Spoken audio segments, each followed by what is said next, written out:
नमस्कार, विंध्या टाइम्स में आपका बहुत बहुत स्वागत है और आपके साथ मैं श्रेया।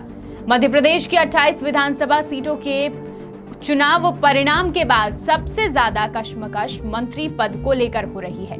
विंध्य से लेकर मालवा महाकौशल तक बीजेपी में मुखर आवाज में मंत्री पद के लिए तैयार हो रही है। उपचुनावों में मिले टारगेट को मंत्री पद का इंतजार कर रहे नेताओं ने बखूबी अंजाम तक पहुंचाया और अब कहीं ना कहीं शिवराज सिंह चौहान के लिए संतुलन बनाना कठिन होता जा रहा है। देखिए इस पूरे मामले पर ये खास रिपोर्ट। मध्य प्रदेश में संपन्न हुई 28 विधानसभा सीटों के उपचुनाव में जहां भाजपा को प्रचंड जीत मिली, वहीं अब कांग्रेस के अंदर बदलाव की सुगबुगाहट तेज हो गई है। 19 सीटों पर मिली जीत के बाद बीजेपी अब सुरक्षित है, लेकिन चुनौतियां कम नहीं है। चुनौतियां मंत्रिमंडल में संतुलन बनाने की है। विंध्य से लेकर महाकौशल और मालवा अंचल तक कई ऐसे चेहरे हैं जिन्हें उम्मीद है कि शिवराज सिंह चौहान अपनी कैबिनेट में उन्हें जगह देंगे, लेकिन परिस्थितियां अनुकूल समझ नहीं आ रही। इसका कारण यह है कि उपचुनाव में सिर्फ 3 मंत्री हारे हैं, जिनमें से एक राज्य मंत्री गिरिराज दंडोतिया और 2 कैबिनेट मंत्री एंदल सिंह कंसाना और इमरती देवी थी। गोविंद सिंह राजपूत और तुलसी सिलावट का फिर से मंत्री बनना तय है, लेकिन शेष बचे 3 पदों पर लगभग 8 दावेदार हैं। बात करें विंध्य की, तो विंध्य में बीजेपी को विधानसभा चुनाव में जिस तरह की जीत मिली थी, उसके बाद उम्मीद थी कि विंध्य का प्रतिनिधित्व बढ़ेगा, लेकिन परिस्थितियां ऐसी निर्मित हुई कि जब सत्ता परिवर्तन हुआ तो सिंधिया समर्थित विधायकों को मंत्री बनाने के चक्कर में विंध्य और विशेष रूप से रीवा और सीधी की उपेक्षा हो गई। लेकिन अब विंध्य के विधायक लामबंद हो रहे हैं। वरिष्ठ विधायकों का कहना है कि अब विंध्य को प्रतिनिधित्व मिलना चाहिए। पूर्व मंत्री राजेंद्र शुक्ल को अनूपपुर विधानसभा सीट की जिम्मेदारी दी गई थी, वहां भी भाजपा प्रचंड जीत के साथ आगे आई। ऐसे में उनका दावा मजबूत है। वहीं 3 बार के कई विधायक अपनी बारी का इंतजार कर रहे हैं। रीवा से गिरीश गौतम, नागेंद्र सिंह, तो सीधी से केदारनाथ शुक्ला और सतना से नागेंद्र सिंह भी इंतजार में बैठे हुए हैं।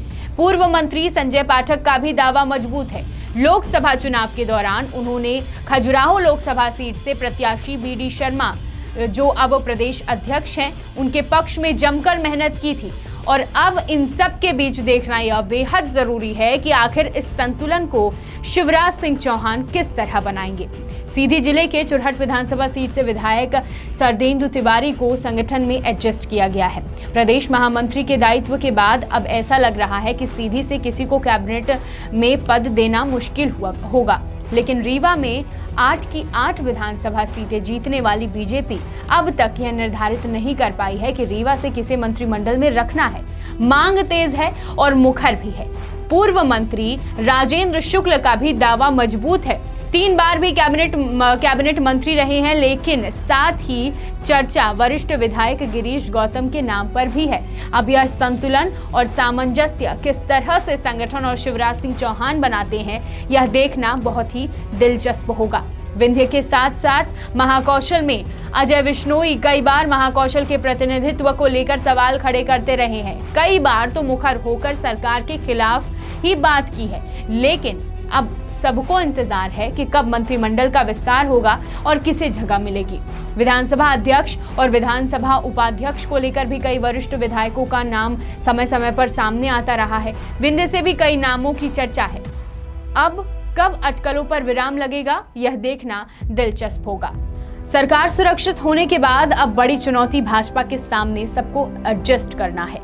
कैबिनेट राज्य मंत्री के साथ ही निगम मंडल भी है, लेकिन वरिष्ठ विधायकों को समझाना कई बार चुनौतीपूर्ण होता है। लेकिन भाजपा के संगठन की मजबूती इस ओर भी इशारा करती है कि सबको एडजस्ट कर लिया जाएगा।